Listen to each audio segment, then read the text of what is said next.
I was alone physically, but I didn't feel alone spiritually. Trauma happens when big, difficult emotions coupled with no one to give us a kind witness Yeah. to help us move to a place of safety. Yeah. Hello from the woods of Georgia. We're at the Georgia Bushcraft Fall Gathering, and really grateful to have Matt Kessler here today and share some insights on nature connection and what has helped him get to where he's at in life. And so it's really awesome to sit down and have a conversation. And we've had some awesome conversations in the past, which spawned the idea to have this one to share with you today. And so we're gonna ask some questions and dig into some of the fun thoughts and outlook on life that we share and have some similarities on. Yeah. Thank you, Carleigh. I have admired and looked up to you for a long time. And it's been really awesome to get to know you and to learn more about your knowledge, your skills, your heart for people, and the amazing goodness that you bring to so many people through how you share what you know and what you do. I think you're really awesome. Thank you very much. Well, my question for you, Matt, is what is your earliest remembrance of connection with nature? Yeah, great question. Like, where did this all, I mean, probably began before that memory, but like, what's the core memory maybe from your childhood of what led you to where you're at today? I think I have two very influential core memories. And the first was with my mom's father, Poppy, who I have his middle name, which I'm honored to carry. And when I was 5 years old, starting when I was 5 years old, I used to get on a Southwest Airlines flight with a little ticket on me as a minor, a child, and I got escorted on the plane, and I would fly up to where he lived in the Texas Panhandle, and he would drive down to Amarillo and pick me up at the airport, and then I would spend 3 days around Thanksgiving hunting quail with him. Okay. And one of the things that I appreciate so much about Poppy is that he wouldn't let me hunt with a gun until I was 15, because he wanted me to learn the beauty and the joy of fellowship and being friends and having conversation and the beauty of nature and the creation. And he wanted me to appreciate that more than hunting, and certainly more than killing. Cool. And he always made sure that whatever we killed, we ate. And so that was ingrained in me early on. And I'm really grateful for Poppy, because he really introduced me to the beauty of nature, but also the connection, not only with nature, but that we have together as humans in nature. Yes. And I'm really grateful for him for that. That's awesome. Yeah. That's very, like, how many people are so lucky to have somebody in their life who can help nurture that and cultivate those qualities that are so essential for community. Yes. Right? And there's very little of that happening. Yes. And I remember when we would, because we walked, and when we would stop to take a break, we'd sit down, and he would always bring one or two of his best friends.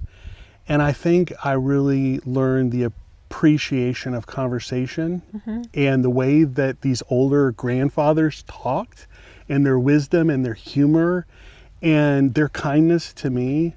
I think that was shaping for me, really. Definitely. Yeah. Yeah, I love that. Like, hunting is a way that a lot of people can connect with the outdoors, but the appreciation doesn't always go hand in hand with that. That's right. So that's really awesome that was like an essential part of it. Was like, yes, you have to have this first, and then you can do the hunting aspect. Yes, very, very grateful for that. How about you? I think some of my earliest memories outdoors are like just playing in the big outdoor, like playing in my big backyard with neighborhood kids. My mom always had a garden growing up, so picking tomatoes and squash from the garden. Helping my aunt and uncle on their farm. They had chickens and a huge garden. And I don't really know what is the earliest memory, but all that was happening. I think the gardens, probably since I was born, my mom had gardens, and then just like was part of my early childhood. And Yeah. yeah. I just had another memory Oh. while we were talking. There was a time during the year, and I don't know if that's because that's when we were allowed to cut and trim oak trees, or if it was like the city, natural debris pickup. Okay. But it was when everybody trimmed all of their trees, all of their limbs, and they would put the big brush piles in the front yard. And that was my favorite time of year because I wanted to make forts. Awesome. And I had not thought about that memory since we were just talking right now, but I think that's probably the genesis of why I like forts, and in particular shelters, building shelters, Yes. because that was my heart. Like, let's build a fort, let's build a shelter and sleep in it. Yeah. And nobody would ever sleep in it. And my parents wouldn't let me sleep in it. But like, we built some really cool forts Yes. with some downed, trimmed That's so tree fun. limbs. It's really fun. Yeah, I remember doing the giant pile of leaves. We had multiple maple trees in the backyard and huge piles of leaves, and just getting to play in them. And yeah. Yes. And then later as a teenager, there was a giant ice storm, and it took down a whole bunch of pine boughs and Okay. branches, and I piled them up into a giant squirrel's nest. And because it was an ice storm, everything was wet. So I took a tarp out, a tarp out and like a wool blanket, and like slept in the middle of this nest of pine boughs one night. Wow. Yeah. So cool. Yeah. How old were fun. you when you slept out like that? That, I was probably 17, I'm going to guess. Pretty brave for 17. That's Yeah. awesome. Yeah. Another memory that comes up for me is part of my schooling where I went to the same school from 5th through the 12th grade. Okay. And as a rite of passage going into the 9th grade, everyone would go up to this piece of land that the school owned in northern Colorado, and we would do a 7-day backpacking trip. Cool. And you got put together with 5 fellow students, an upperclassman, usually going into their senior year, and 2 professors Okay. from the high school. And they taught you how to build a fire. We slept under tarps. It rained, and so they taught you how to trench. And they did a 24-hour solo. Well, pause, because that spring, one of the things that my family did is we would, once a month or so, we would go out to eat dinner, and then we would go to the neighborhood library. Okay. And it was one of those family-owned libraries, if you remember. They don't really exist much anymore. But my dad's kind of plan was to keep us reading is whatever magazine or book that he bought us last time, if we read it, he would buy us something else. Okay. And so that's how he incentivized us to read growing up. Well, I loved maps and outdoor things. So in the spring of the 8th grade, I went in and I found a very important book. What book was that, Matt? Tom Brown's Guide to Wilderness Survival. Awesome. And it was one of the first books that I just couldn't put down. I was so mesmerized by all that was being taught and all that I wanted to do. And it's almost like I connected with a part of myself that I knew it was me, but like I'd never met that part of me, if that makes sense. Yeah. And I really found a part of me coming alive as I read that. So when I went on that trip and I went out to my solo, they spread us out in a big horseshoe. We couldn't see each other, but we all had whistles, but we were pretty isolated. And a lot of the boys didn't make it. They went back to camp, or they were really homesick, or they were really scared. Right. I had the time of my life, and I built my first shelter Oh, that's amazing. on that trip, and it rained that night, and I was the only kid that stayed dry. And it was so significant that Mr. Kaiser, one of my professors, came around and he said, "Did you find that here?" And I said, "No, I built it." And he's like, "No, come on, explain to me how you built it." And I explained, and I told him about Tom Brown's book, and he said, "Hang on." And he went, and about 15 minutes later, he came back with half of my class. And he asked me to teach them what I had learned and what I had done and what my experience. And it was really affirming for authority figures, for teachers, to invite you to do that, and for all of your peers to kind of be like, oh. Yeah. And I think that kind of ingrained in me, you know, maybe I could do this, maybe I could teach, but it was definitely an affirmative moment. And I'm really grateful for Tom Brown in that book and how he helped me learn more about who I am and how to build a shelter, among many things. I think that's something we might have in common. Yeah, that's so cool. As I would have been between 6th and 7th grade when I went to a summer camp at the Tom Brown's Tracking and Survival School. They had a program for teenagers, and I went to summer camp and got to make shelters out in the woods with groups of people, and it was so amazing. Like, we made a shelter all together as a group and got to like draw. If you wanted to go spend one night in it, you had to put your name in the hat, and my name got drawn. Really? And I got to, my friend and an instructor like walked me out to it that night and left me. My first all alone experience. And That's where it began. and I was terrified.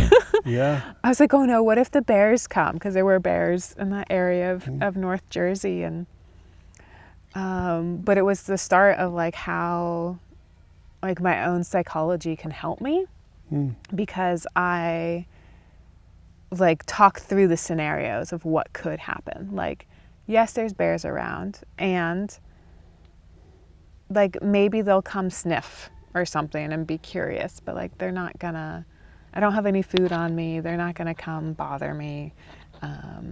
If they do, I've got a stick in the shelter with me, like I could try to scare it away with the stick. And I fell asleep, and when I woke up in the morning, I felt like so cozy and rejuvenated of just sleeping like in the earth, literally, like in these, you know, in these leaves and these sticks. And yeah, waking up and crawling out was just so amazing. Very cool. Yeah. So like going to summer camps, my parents had recently gotten divorced, and I was a new teenager. And so life was like, oh my gosh, what's happening? Who am I? What's going on in my life, with the world? And going and being outdoors with other people, learning skills that really all of our ancestors knew some version of at some point back in time.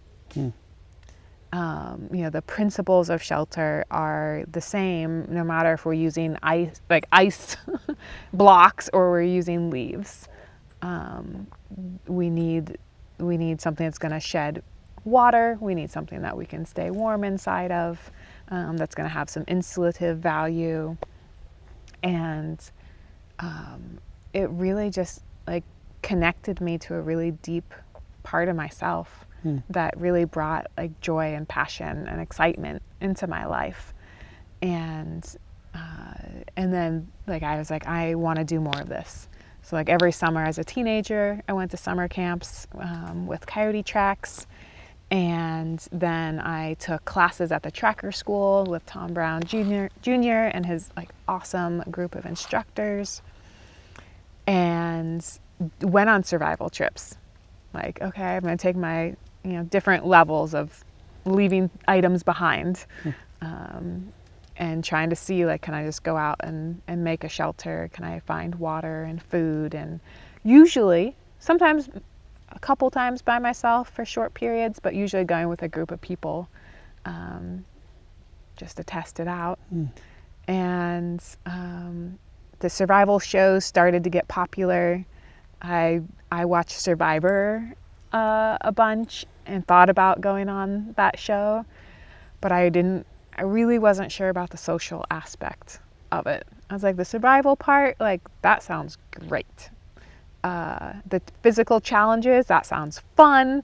The social aspect, I don't know if I want to play those games. Mm. And then I saw an episode of Alone, and I thought to myself, this is authentic.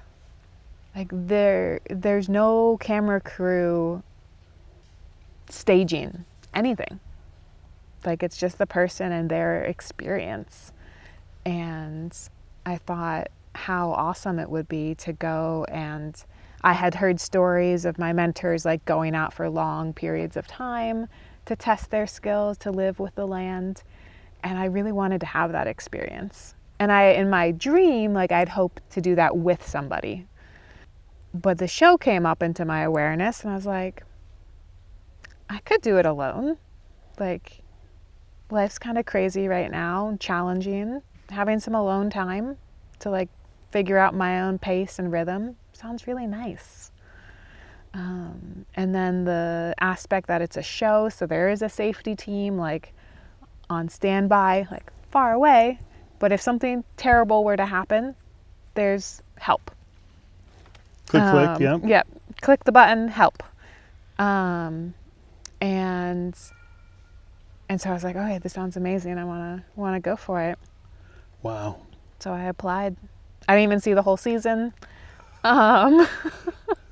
I think I did end up watching the whole season, but I didn't see it all before I applied for it. I was just like, this is, like, I want to show also, because there's some survival shows out there that are pretty, come from a perspective of like, the earth is just a resource to take. And my perspective, coming from the lineage of Tom Brown Jr., is like, the land is here as something to have a relationship with, something to care for and to receive. But it's not a one-way street. It goes both ways. Yes. And so I really wanted to have that opportunity to show people that like we're here to have a relationship with the land. Like, we are part of nature. We're not separate from it.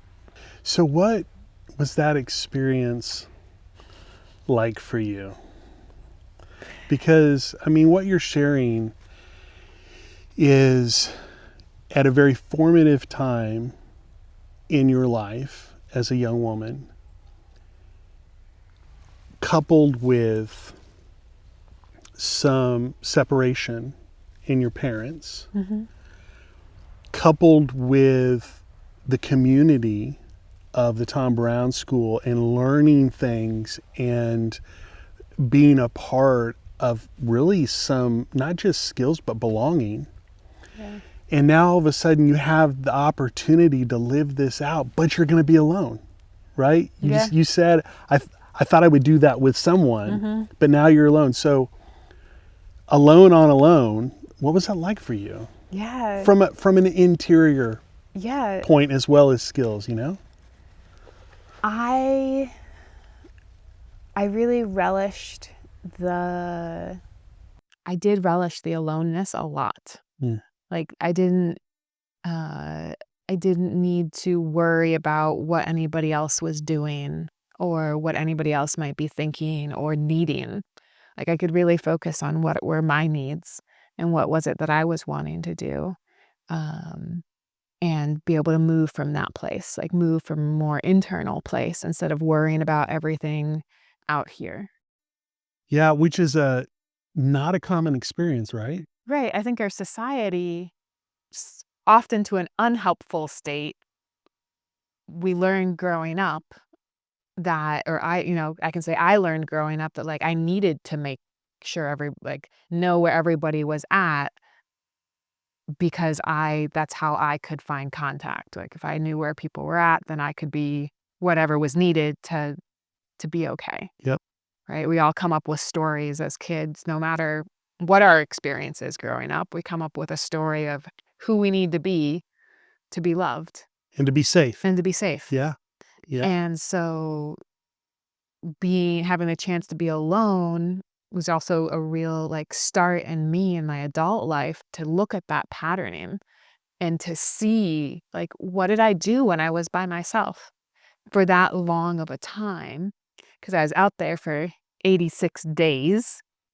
Um, and I was alone physically, but I didn't feel alone spiritually. Mm, Like I felt in some ways more connected to people I loved than I do like say like this week. amazing. Because this experience amplified it, but it also I was more on their radar on a daily basis. They were thinking about me and sending me good energy or prayers for the experience. Mm. And then my intention stepping onto the land for the first time was to introduce myself. Like I made friends with the trees and with the plants and with the lake and the birds. Yeah, it became home. Mhm. And And you kind of entered into their home, like that home for them. And so did you feel like when did it go from feeling maybe like a guest to actually being a part of that place? What was that journey like? yeah, that was, you know, it takes time to build relationships, Hmm. just like with people. Hmm. It's not through just one conversation that you get to know somebody very well. And so it was a conversation daily. From the moment I arrived, I felt like I was entering into somebody else's, a new place, another home. And so I introduced myself and shared like, when I'm here, I want to act with a lot of respect, and I want to try to be a caretaker and make the land a better place for my time here. And I wanted to like be here in relationship and to be here as long as I could, Hmm. and hopefully win at the end. Yeah. And so then it was a mapping, like in my head when I go to a new place, I feel like I have a bird's eye perspective looking down, and I'll kind of have a map in my head of like where are the trails or the waterways, or like these two trees behind us are kind of unique, and how there's two and they both have a side branch that they're both dead, that are coming up off of them, and like these two would be a marker, a little pin, so to speak, on my mental map. And so like significant landmarks of different varieties get placed on the map, and then it expands and gets detailed, and like finding like South America. I'd never been to South America before. There are very different tree species there, very different bush species, a lot of different plants. However, there were some of my good friends there, dandelion and plantain and sheep sorrel and clover and chickweed and stinging nettles I found there as well. Wow. That's good. That's all good stuff. All good food, all good medicine. Yes. And so running into those plants was like running into a friend. Like, Yeah. oh, hi! Like that feeling of excitement like comes up of like, hello, friend. So glad to see you here. Yeah. So it was a gradual journey. In the way that there was provision there for your needs. Yeah. It was all there. I know it was not easy. I'm curious to know, what was the most life-giving for you, and what was the hardest? Well, the hardest, that's more singular. I was saying what was the hardest thing. And the hardest thing was catching fish. And going out to the edge of the lake and casting a line over and over and over again and not catching fish. Because literally, I mean, my life depended on getting food. And fish was something that I thought would be more accessible, more plentiful. And so not just like continuing to strike out over and over again was really heart-wrenching. And like I would just get to the point where I couldn't do it anymore. I'd be like really cold from standing out the edge of the lake, and like, but just the emotional toll of hope, hope, hope, reel in, slow, you know. What's the Nothing. conversation that you're having with yourself in those moments? I mean, a lot of prayer for catching a fish, Yeah. for sure. Some like, oh, not again. Okay, but maybe this time, you know, or like, what can I do? Is there something I can do different?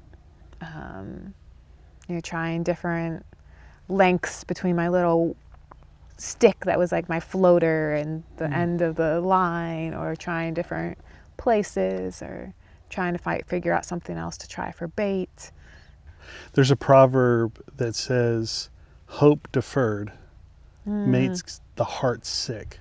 Did you ever feel like just kind of a sinking sadness, or? Totally. That's what I'm saying, like the disappointment. Yeah. Yeah.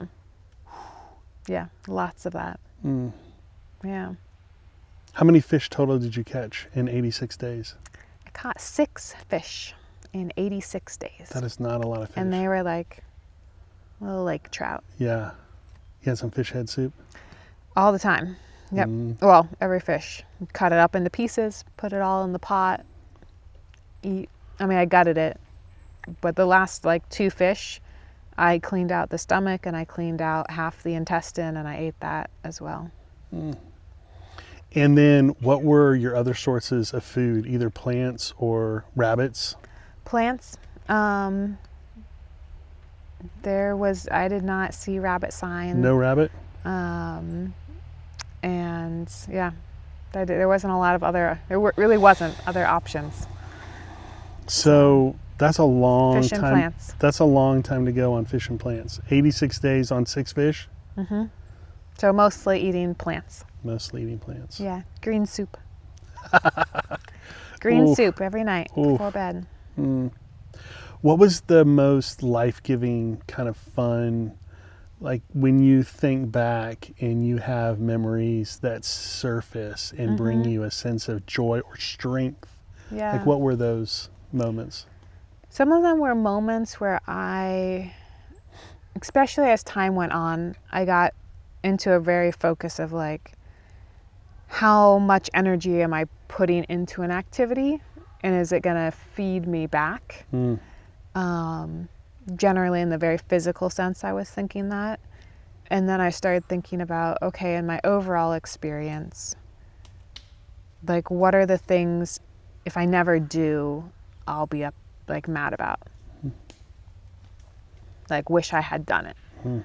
And so some of those cost a lot of energy, like hiking up the mountain behind me so that I could see the sunrise. Because the way the mountains were, I really couldn't see the sunrise from my camp. But if I hiked up the hill behind my camp, then I would be able to see the sunrise over the other mountain. Which was a big morale boost, I'm guessing. It was huge. And I didn't go to the top of the mountain.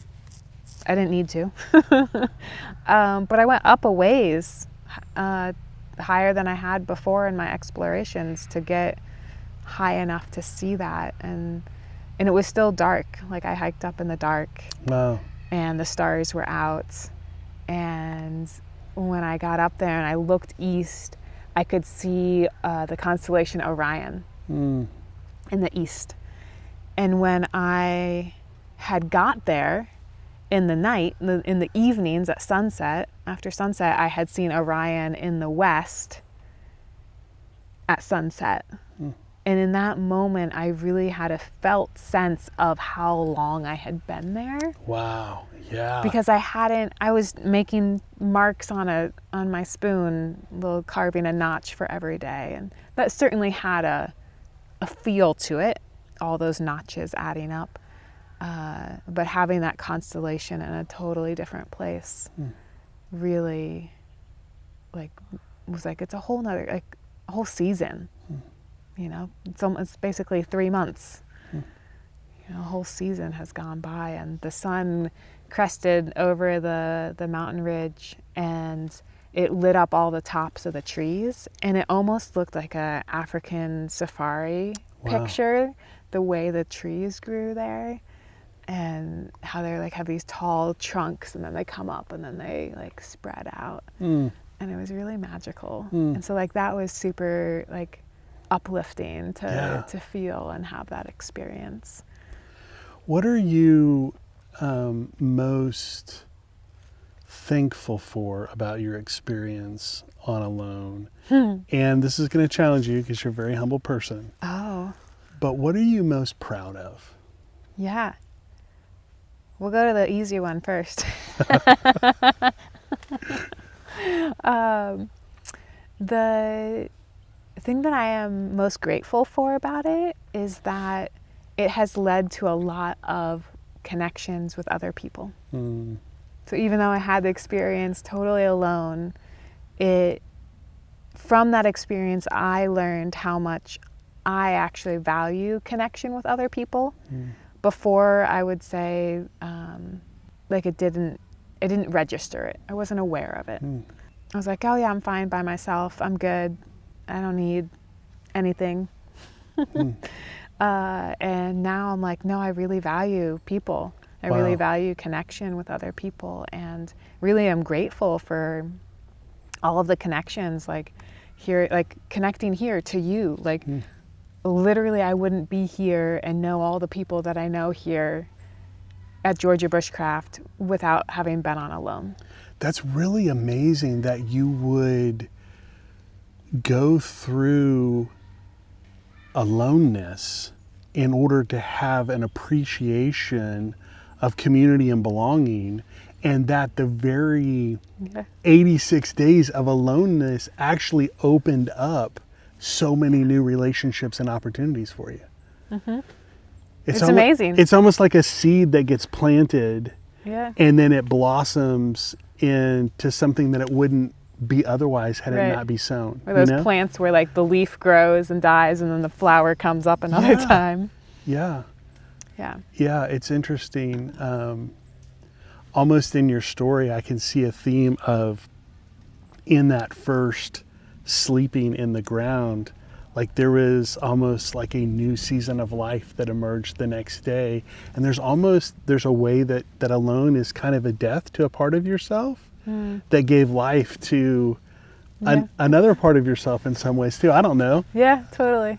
I think that part's still slowly dying. Being alone for 86 days is a feat in and of itself, but caring for yourself physically, emotionally, spiritually, that takes a very special person with significant skills. As best as you can, tell us about, so I don't cry. Tell us about that amazing part of you. I have realized recently how much I can have like a harsh internal voice that like gives me a hard time.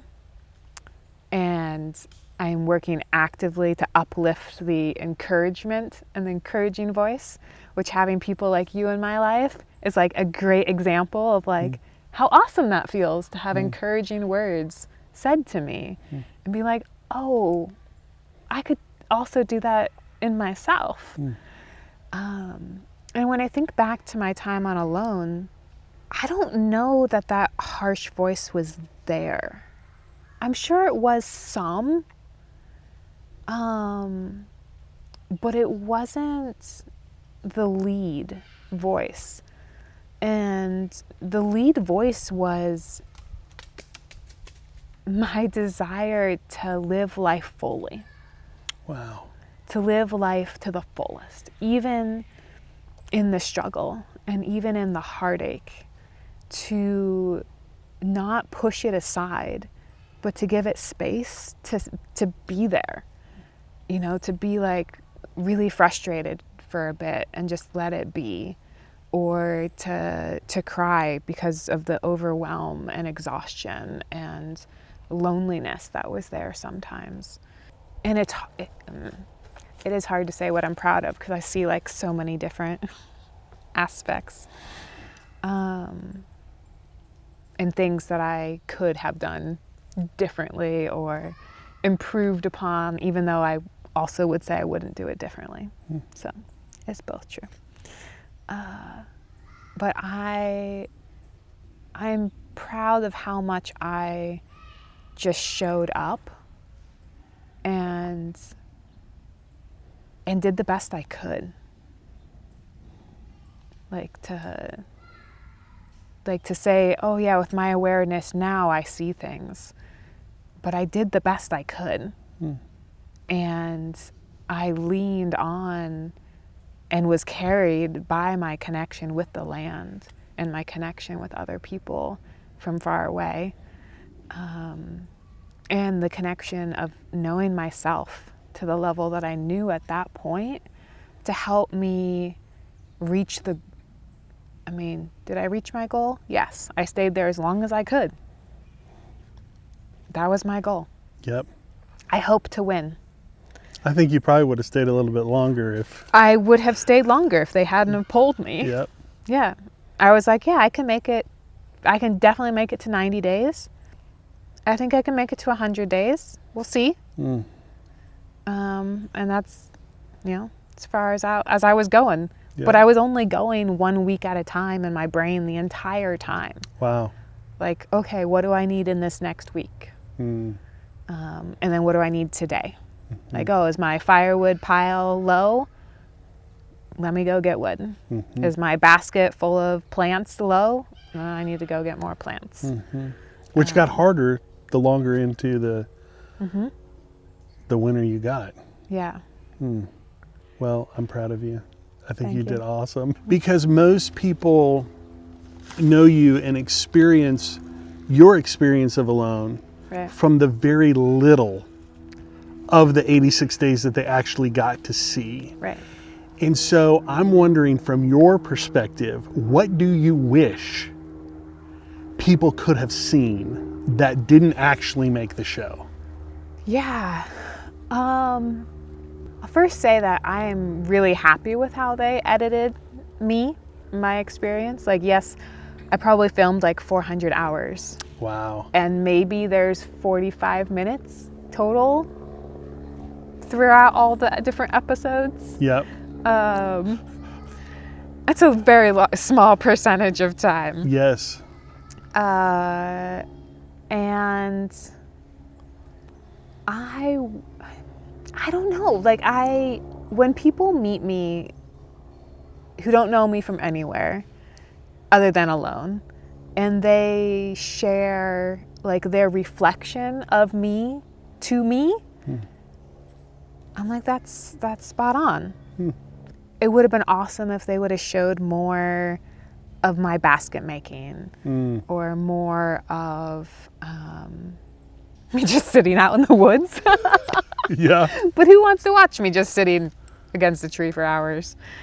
I do wish more people could see your gift and your genius at basket making. Yeah. I think there's a little bit of it in the show, but it's very little. And I mean, it's interesting. I made 4 baskets while I was there because I wanted to do things that, like, for what I needed or for what I wanted. And I wasn't intentionally ever trying to keep my hands busy. It wasn't like, oh, I've got to find something to carve on or something to make to fill my time. Like, I wasn't looking to fill my time. I was looking to live and to enjoy my time. And so that did look like sitting in the sun by a tree for periods of time and just being. And then also my pace slowed way down as a kind of intentionally as a calorie expenditure reducing. Like, okay, if I'm moving slower, then maybe I'm burning less calories. But also your whole nervous system is probably slowing down and becoming more attuned with your surrounding.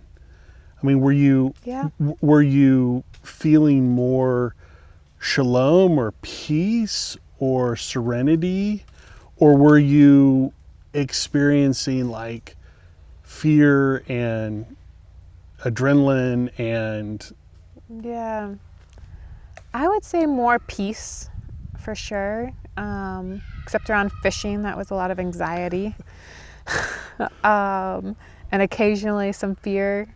But would do what I could to try to alleviate it, and then be like, okay, whatever's meant to be, like, yeah. gotta sleep. So Matt, you've been into the outdoor skills world for a while and leading trips for groups of men Yes. in the backcountry. And I'm curious, what's your favorite knife? Like, what do you take with you? My favorite knife is this Ooh. LT Wright Genesis, Yes. and With your company name on here. yes, I did that. Did you do this in there, build it yourself? I did not. I have Okay. not been able to do that yet. I want to, Yeah. but I did pick the materials of that knife, Yep. and that is a custom Revelo knife.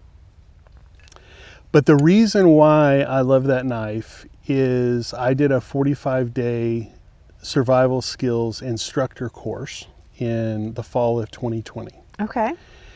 And that had always been kind of a bucket list dream for me, but I'd never had 45 days in my life. And I was on sabbatical in transition between what I was doing in 2019 and what I started doing in 2021, Revelo.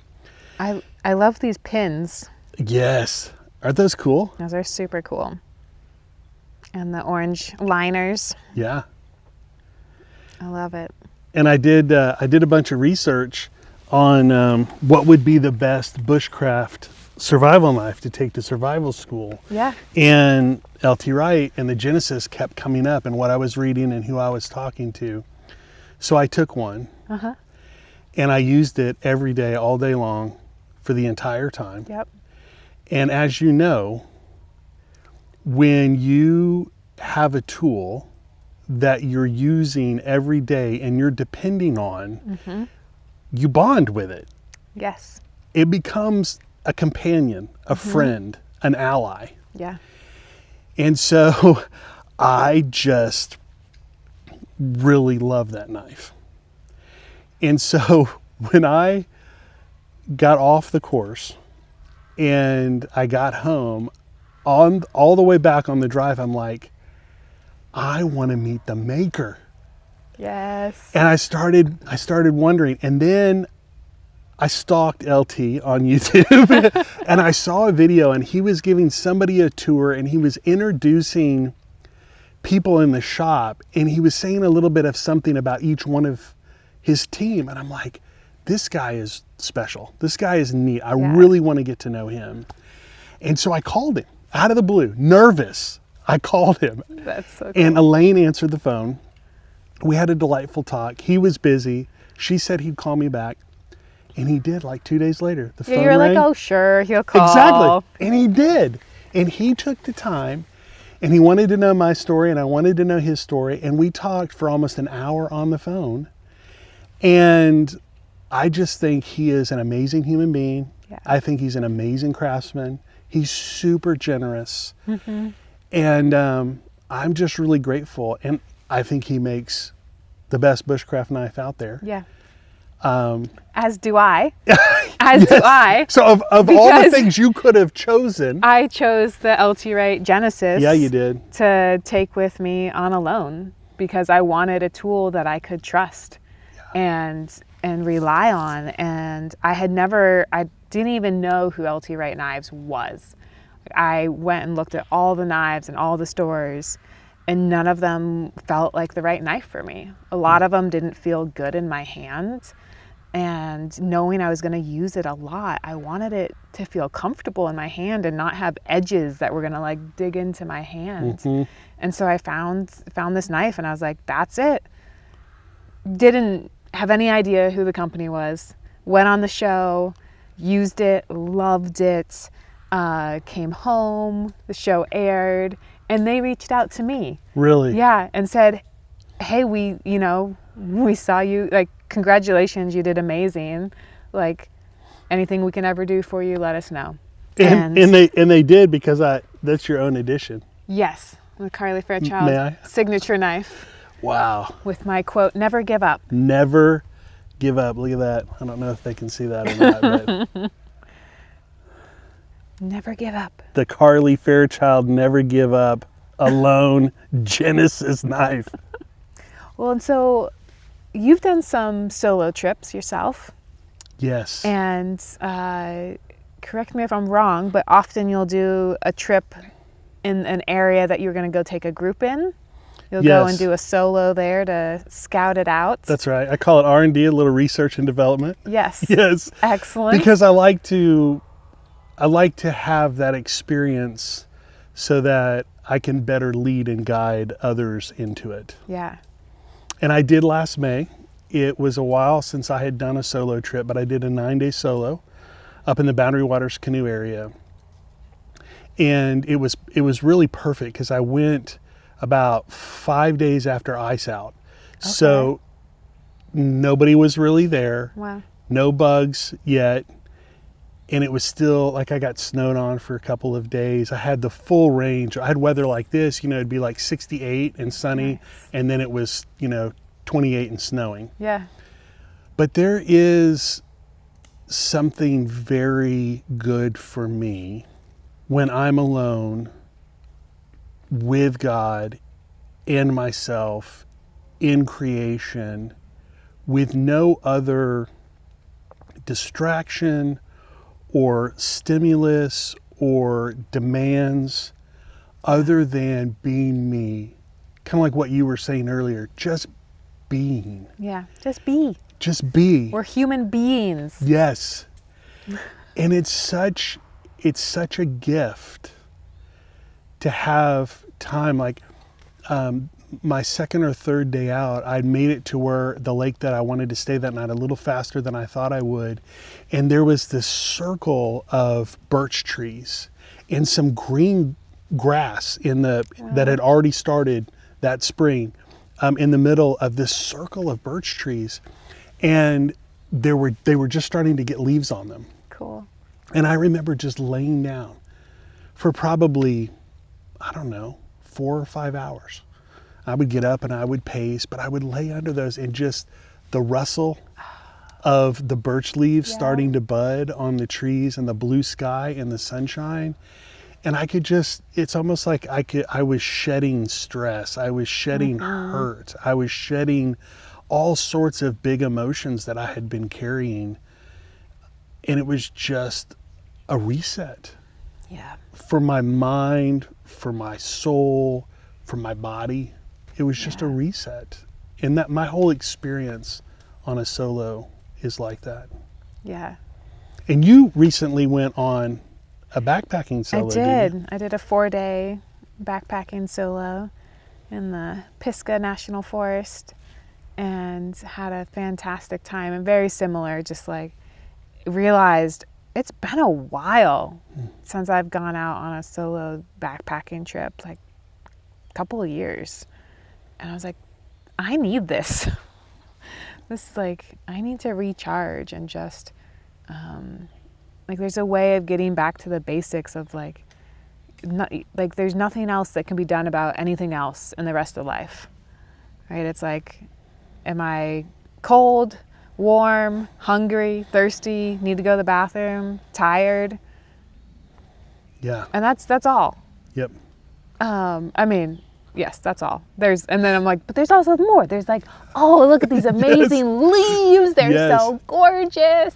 Oh, this light right now. Yes. But it's like those needs, and then there's like, oh, like just what can I enjoy, and be in the present moment, and just not worry about emails or social media or marketing or, Yes. how are people going to find out about the programs I run? It's just me time. Yeah. And the different kind of bombardment that you get or that we get when we're alone in nature, it's the sound of water running or lapping, the sound of loons. For me, I had 2 nights where the timber wolves were calling. Oh my goodness. And so much, moose, wolf, deer track on the portages, and you're a part of a whole nother experience of, but all of the stimulus that you get in that environment, it's like all life-giving. It's not, Yeah. it doesn't drain or pull from you. Right. It feels like it builds me up, Yeah, totally. So I'm curious, being alone for 86 days and what that brought to your mind, your soul, your body. What was it like being alone again on that backpacking trip? Yeah. A fair number of years have been since I did the 86 days. And it has been a journey of being able to be outdoors for longer periods of time, and in a potentially physically stressful way, to not have the emotional stress or trauma of being alone for 86 days come to the surface. I've done a lot of healing work in the last almost decade, and while I loved my experience on alone, and I would 100%, if I could go back and make the choice to do it again or not, I would do it again. But it's So- it's curious, you bring up trauma, and my understanding of trauma is that trauma happens when there are big, difficult emotions that kind of get fused together, coupled with aloneness. Yeah. And so we have overwhelm in our nervous system, our brain, our bodies, and no one there to give us a kind, gracious witness Yeah. to see us, to hear us, to feel with us, Right. to help us move to a place of safety. Yeah. Do you feel comfortable talking a little bit about that part of your experience in life or on alone or on the Yeah. backpacking trip? I mean, the nervous system, like on alone, I didn't know much about my nervous system, really. And it's been in the last couple of years that I feel like I've developed a relationship with my nervous system and can recognize it and modulate what's needed for it. I'm curious to switch the question back to you. How was your nervous system on your Boundary Waters trip when you're out there for 9 days by yourself? And was there moments of, I'm going to say, dysregulation in your nervous system? Yes. And how did you work with it? Since you were out there alone? Yeah, thank you for asking that. For me, there were kind of 2 things that would come up for me. One is the people that I missed, who I love and who love me, Yeah. and I have a secure attachment with. And as a husband and as a dad, working through gratitude for the encouragement to go, but guilt because, I put so much more on my wife and my kids when I'm not there. They have to do my share of the responsibilities and kind of navigating through that inner battle. But for me, what happens when I give myself the ability to be alone is story comes up, and particularly painful story. people who have hurt me that I have forgiven, but I am still in the process of forgiving. Right. And I spent a lot of time allowing those faces, those memories, and the emotions that went with them to surface. And part of the gift of being alone with God in nature, securely attached to people who are praying for me, Yeah. is that I felt safe enough with the loons and the wolves and the birch trees and the lapping water to allow some of those things to come up, Nice. rather than try and keep them down, rather than try to avoid them or Right. pretend they didn't happen. And there were a lot of tears on 2 different lakes. And there was one lake where there was a rock kind of shore. And that was the day that it was snowing, and it wasn't snowing hard enough to where I was getting wet, but I was sitting by the fire and the snow was falling at just the right rate where by the time it hit, it would dry. And so I got to sit by the fire all day long. Nice. But every now and then I would get up and I'd pace that rock shoal, and there was about 6 feet out, 10 feet out, 6 feet down, there was this big rock. And Carleigh, all day long, I probably went back and forth. I probably went out there 6, 7 different times. I Sorry. recently learned that that's something. And I don't know what. And as a face, as a memory, as a painful experience would surface, I would allow myself to feel the emotion, feel anger, feel betrayal, feel rejection. Yeah. And then I would take those emotions and kind of in my imagination, I would put those on the rock out there.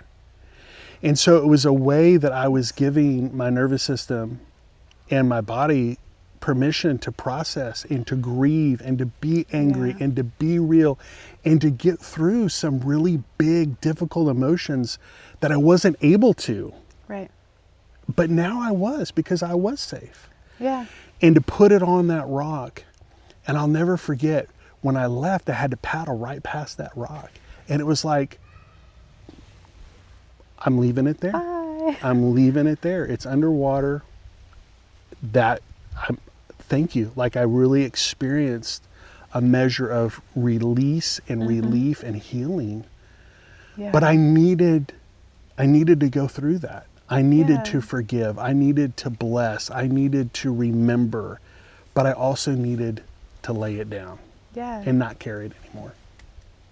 Yeah, I think that's a beautiful share. You know, emotion has the word motion, right?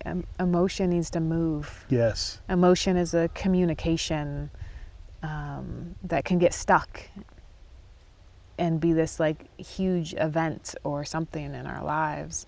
But if it can move through, Yes. and sometimes it takes many different times of it moving through, but it doesn't mean that you haven't done anything. It's just, oh, there's another layer. Yes. Which is one of the ways that I'm so grateful for you and what you're doing, because most of us, you know, we have all sorts of education growing up in school. You know, we get driver's education and sex education and health education, but we never get emotional education. Right. And it's like, that's like one Right. of the most important ones. And so in many of us don't have good modeling from parents or authority figures. And so we don't learn. And one of the things that I really admire and respect about what you're doing is you are guiding people how to be in touch with their emotions, how to feel their emotions, move their emotions, and you're working with their nervous systems and their bodies and their souls, like their worth. And I think that is so important, what you're doing. And I think that's very similar to what you're doing in the world as well, Matt. And it's a cool connection point in our friendship because we're both in a season of our lives where we've explored the Genesis story, where we've had we've done the work of naming those things in our past that were harmful to us, but also being able to embrace the things in our past that were very formative for us and good, and to go through difficult times, but to be in a place now where we get to give back out of what we have learned, how we have grown, and out of our healing. Yeah. You know, it's there's an author that I read. His name is Henry Nouwen, and he has a book called Wounded Healer. And he talks about how all of us really make our most significant impact in the world, not out of our strengths, but out of our redemptive pain. Out of our wounding that gets healed, we have something so significant to offer others. Yeah. And yeah, parallel there in my line of healing work of and teaching healing at Wilderness Fusion is that the wound is the gift. Yeah. Right? And it's a place that we have access to because like a regulated nervous system can help somebody, a dysregulated nervous system regulate. Yeah. Right? Which is why sometimes it's a lot easier to just go out into nature and be alone because you can regulate off of the nervous system of the ecosystem. Yeah. And when sometimes it can be really difficult if there aren't people with regulated nervous systems around us to help us. So I think that's why we find a lot of peace, or a lot of people, you know. I know we both find peace coming outdoors. Like we'd much rather sit out here in the middle of the woods than be indoors having a conversation. Yep. Yep. You know, it's fun to hear the acorns dropping and the birds calling and, you know, the noise of the gathering happening around us. And just have a little, time in the woods. Such an awesome conversation. Yeah. It's so good to be with you. I'm glad we got to have this conversation here in the woods of Georgia at the Georgia Bushcraft Fall Gathering. You should check it out, Georgia Bushcraft. Definitely. And it's been a pleasure talking with you and sharing stories and questions. It's always fun to see where where the questions will lead. Yes.